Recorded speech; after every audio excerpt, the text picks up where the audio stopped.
Kalau istri-istrinya Nabi katanya lagi kumpul, bilang-bilang, ente dari apa? Oh, ana dari suku Quraisy. Ya, ente siapa? Zainab binti Jahsh, ana sepupunya Nabi Muhammad. Aisyah dari siapa? Ana putranya Abu Bakar. Ente Hafsah siapa? Ana putranya Umar bin Khattab ibni Nufail. Ente siapa? Oh, ana Maimunah bintil Harith al-Hilaliyah. Berbangga karena mereka tinggal di Arab dan mereka merasa bangga dengan Arab. Itu siapa? Sofia orang mana? Ente dari keturunan siapa? Nangis Siti Sofia. Datang ke Rasulullah. Ya Rasulullah, istri-istrimu kalau kumpul cerita tentang nasab mereka dari keturunan ini. Kata Rasulullah, bilangin sama mereka, mereka ada kedekatan nasab dengan saya, tapi kalau kamu cucu saudara saya langsung. Kamu cucunya Harun, saudaranya Musa. Harun itu Nabi, saya Nabi. Nabi sama Nabi itu adik kakak. Berarti kamu yang paling dekat. Bagaimana Nabi Muhammad SAW membuat senang hati seorang wanita?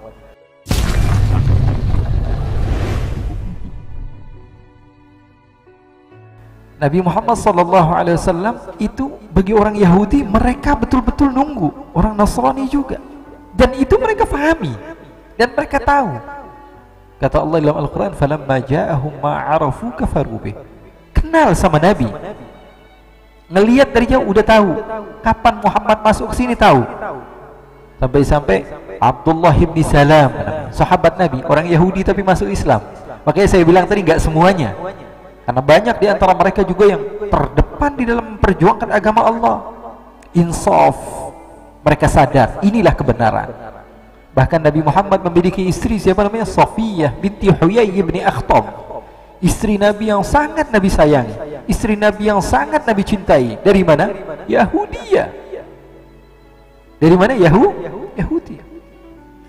Kalau istri-istrinya Nabi katanya lagi kumpul, bilang-bilang, ente dari apa? Oh, ana dari suku Quraisy. Ya, ente siapa? Zainab binti Jahsh, ana sepupunya Nabi Muhammad. Aisyah dari siapa? Ana putranya Abu Bakar. Ente Hafsah siapa? Ana putranya Umar bin Khattab ibni Nufail. Ente siapa? Oh, ana Maimunah bintil Harith al-Hilaliyah. Berbangga karena mereka tinggal di Arab dan mereka merasa bangga dengan Arab. Itu siapa? Sofia orang mana? Ente dari keturunan siapa? Nangis Siti Sofia. Datang ke Rasulullah. Ya Rasulullah, istri-istrimu kalau kumpul cerita tentang nasab mereka dari keturunan ini. Kata Rasulullah, bilangin sama mereka, mereka ada kedekatan nasab dengan saya, tapi kalau kamu cucu saudara saya langsung. Kamu cucunya Harun, saudaranya Musa. Harun itu Nabi, saya Nabi. Nabi sama Nabi itu adik kakak. Berarti kamu yang paling dekat. Bagaimana Nabi Muhammad SAW membuat senang hati seorang wanita? Sallallahu alaihi wa ala. Siti Sofia ini hatinya lembut sekali. Ya. Sampai ketika beliau jadi tawanan perang, bahkan di dalam riwayat dikatakan ketika Siti Sofia masuk, ya, jadi tawanan perang, apa kata Siti Aisyah? Perasaan saya udah nggak enak. Perasaan saya sudah nggak enak. Disayang sama Rasulullah SAW. Pernah beliau ikut peperangan karena Nabi Muhammad SAW tidak pernah melupakan wanita. Bahkan di dalam peperangan Rasulullah senantiasa mengajak beberapa istrinya untuk bergilir, untuk hadir dalam salah satu perang, supaya tahu Nabi Muhammad itu kehidupannya perjuangan. Kadang-kadang perempuan kalau nggak digituin nggak tahu, nyantai aja di rumah, dikasih makan, dikasih minum, nggak tahu lakinya capek di luar. Ya, maka perlu kasih tahu bahwa saya ini berjuang untuk kalian. Kasih tahu, nggak apa-apa. Rasulullah SAW berjuang, disaksikan oleh istri-istrinya. Siti Sofia ketika pulang dari peperangan, apa yang terjadi, ikhwani?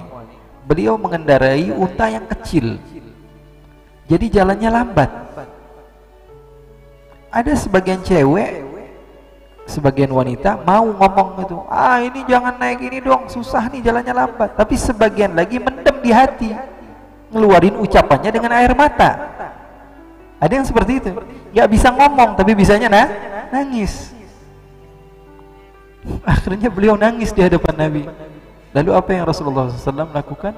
Rasulullah turunkan dari untanya, dan Rasulullah SAW jadikan kaki Rasulullah SAW injakan untuk kaki beliau sallallahu alaihi wasallam. Sebaik-baiknya Nabi, kalau kita mungkin ngelihat dia tuh wibawah nih depan orang, masa begini nih ya, saya adalah Nabi, makhluk yang paling termulia, masa diinjak kaki saya sama cewek? Tapi Nabi Muhammad melakukan itu, menunjukkan bahwa Nabi Muhammad mengajarkan kepada kita arti seorang perempuan bagi suaminya. Mereka harus dimuliakan, mereka harus dikedepankan, mereka harus kita jaga hatinya.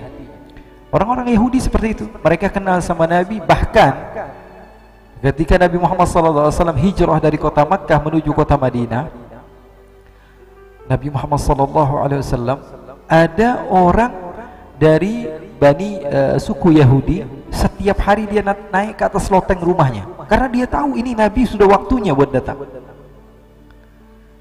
Ngelihat belum ada, ngelihat belum ada, sampai dia ngelihat ada dua orang seperti datang. Akhirnya dia teriak. Apa dia bilang? Ya Bani Qaila, wahai orang-orang Yahudi, wahai suku Yahudi. Apa dia kata? Kalimat singkat dia katakan, hadza jaddukumul ladzi tantadhirunahu, hadza jaddukumul ladzi tantadhirunahu. Ini adalah orang yang kalian habiskan masa kalian dengan semangat, dengan serius untuk menunggunya, sudah datang. Tuh, betul-betul mereka tunggu.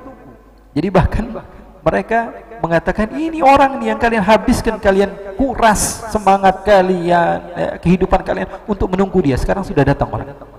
Tapi ketika datang justru malah menjadi musuh. Kenapa? Karena ketahuan nabinya bukan dari kelompok mereka. Kata Abdullah bin Salam, saya ini lebih kenal Nabi Muhammad. Ya Rasulullah, ditanya bukan sama Rasulullah, sama sahabat Nabi, Sayyidina Umar atau siapa, tanya kepada Abdullah bin Salam. Kata Sayyidina Umar, wahai Abdullah bin Salam, Allah menceritakan bahwa kalian betul-betul kenal kepada Nabi sebagaimana kalian kenal kepada anak-anak kalian. Apakah itu betul?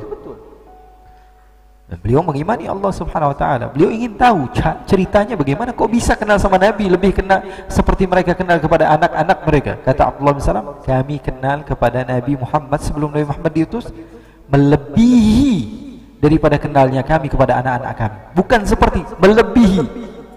Kok bisa sekenal itu? Apa kata Abdullah bin Salam? Karena Nabi kami pelajari. Nabi Muhammad kisah-kisahnya kami pelajari langsung dari Allah. Kalau anak kami tahu ngelihat dia di rumah, tapi kalau dia main sama temannya, nongkrong sama temannya, udah nggak tahu lagi ceritanya. Mereka ngapain di luar, kadang-kadang kita nggak tahu, lalai. Tapi kalau Nabi, dari semenjak dia lahir sampai kehidupan akhirnya kami pelajari. Ya'rifunahu kama ya'rifuna abna'ahum. Allah ceritakan dalam Al-Quran. Kenalnya kepada Nabi sebagaimana mereka kenal kepada anak-anak mereka.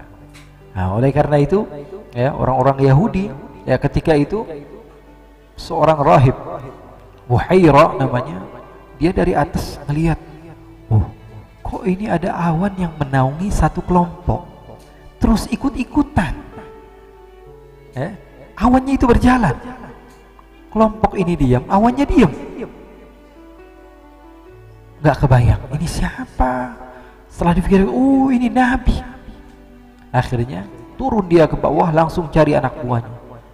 Sekarang kau lihat itu ada di daerah situ ada orang dari suku Quraisy, suruh mereka datang ke rumah, ajak mereka makan sampai nggak bisa tidur. Besok ajak mereka makan ke rumah. Nungguin sampai besok datang. Akhirnya dia pesankan bahwa semua diajak, jangan sampai ada yang tertinggal. Kita ajak makan semua. Sampai sudah di tempatnya Rahib Buhaira, satu persatu mereka masuk.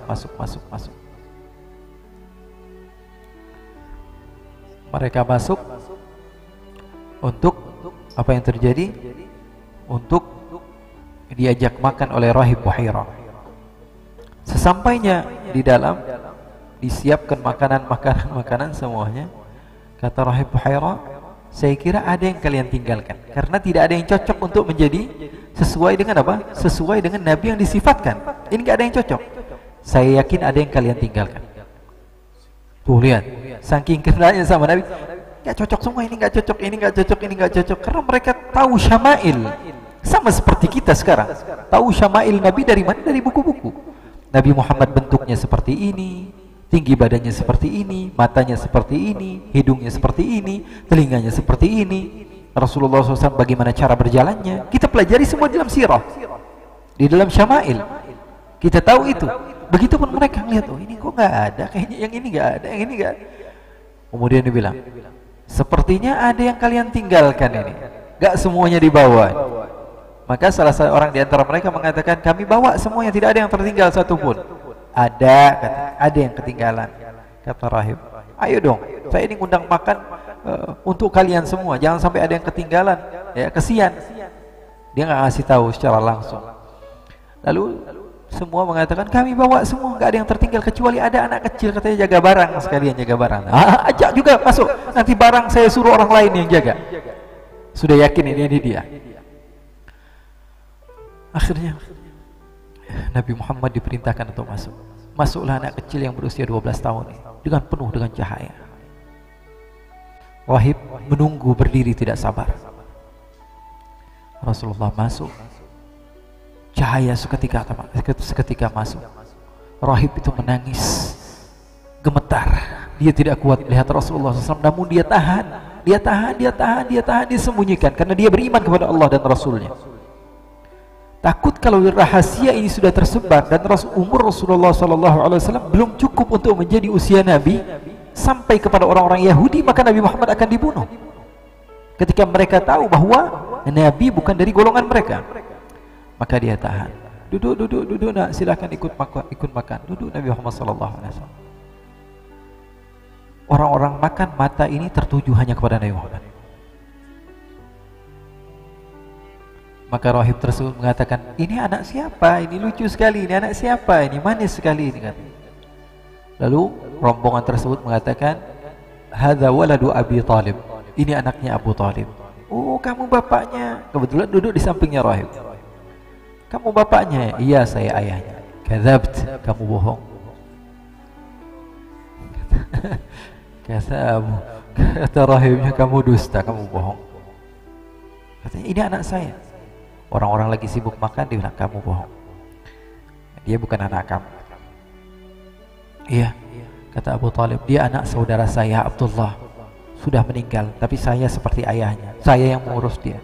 Dari usia 8 tahun dia bersama saya. Kakeknya meninggal, kemudian semua diceritakan oleh Abu Thalib.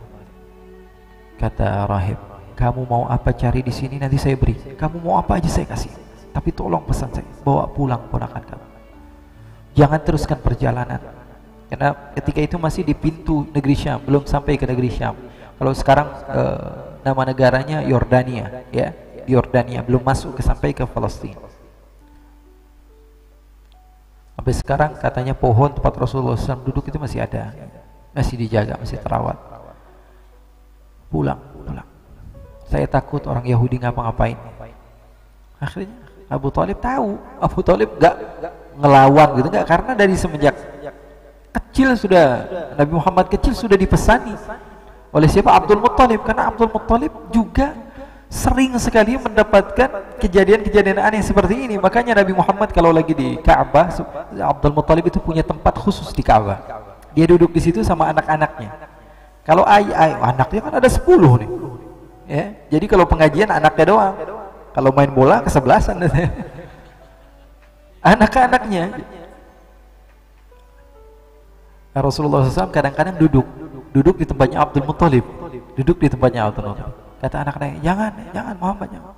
Abdul Muttalib mengatakan, biarin dia mau ngapain ini terserah. Kalau Muhammad, fa inna lahu la sya'nun 'azim.